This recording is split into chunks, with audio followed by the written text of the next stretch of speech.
మీ అందరికీ నా హృదయపూర్వక వందనాలు. చెమ్మగలిగిన దేవుని పిల్లారా, మీరు హృదయాలు వెలిగించే మాటతో దేవుడు ఏకుని ఈ మాటలు తీసుకొని మీ అద్దకు వచ్చిన్నాడు కనుక మీరు నేను కలిసి ప్రభు మాటల చేత మన హృదయాలు వెలిగించుకుందాం.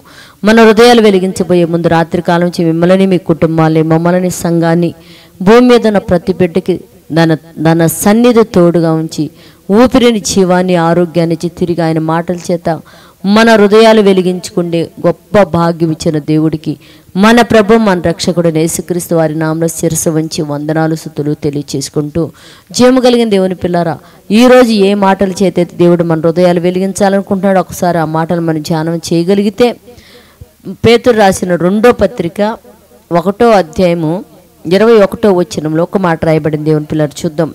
ఏలయనగా ప్రవచనము ఎప్పుడునూ మనుషుడు ఇచ్చిన బట్టి కలుగులేదు, కానీ మనుషుడు పరిశుద్ధాత్మ వలన ప్రేరేపింపబడిన వాడై దేవుని మూలముగా పలికునని రాయబడింది. దేవుని పిల్లలు అంటే జీవగ్రంథంలో చెప్పబడిన ప్రతి మాట కూడా ఏ వ్యక్తిని బట్టి పర్సనల్గా తాను ఊహించుకోవటం వలన లేఖనములు పుట్టలేదు, రాయబడలేదంట.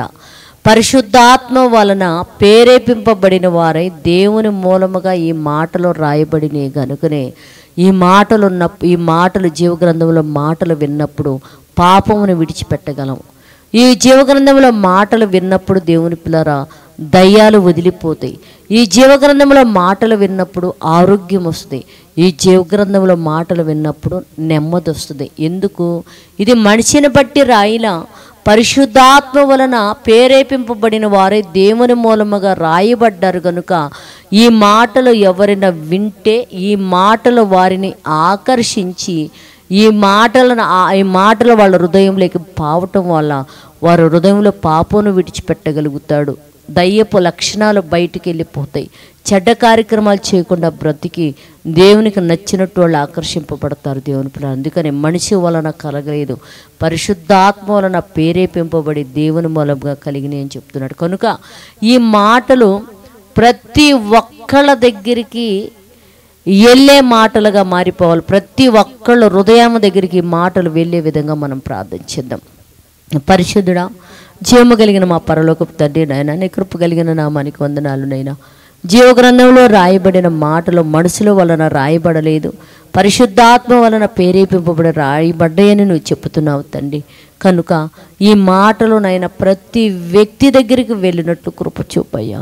నీ మాటలు వింటే పాపం విడిచిపెడతారయ్యా. నీ మాటలు వింటే నా తండ్రి నైనా ఇదిగో దయ్యాలు వదిలిపోతాయ్యా. నీ మాటలు వింటే ఆరోగ్యం వచ్చిద్దయ్యా. నీ మాటలు వింటే బ్రతుకులు మారుతాయి తండ్రి.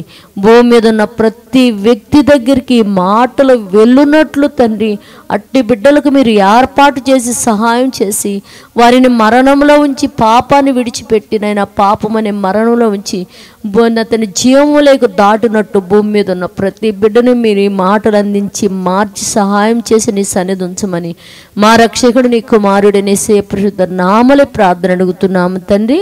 ఆమెన్. మీ అందరికీ నా హృదయపూర్వక వందనములు, ధన్యవాదాలు.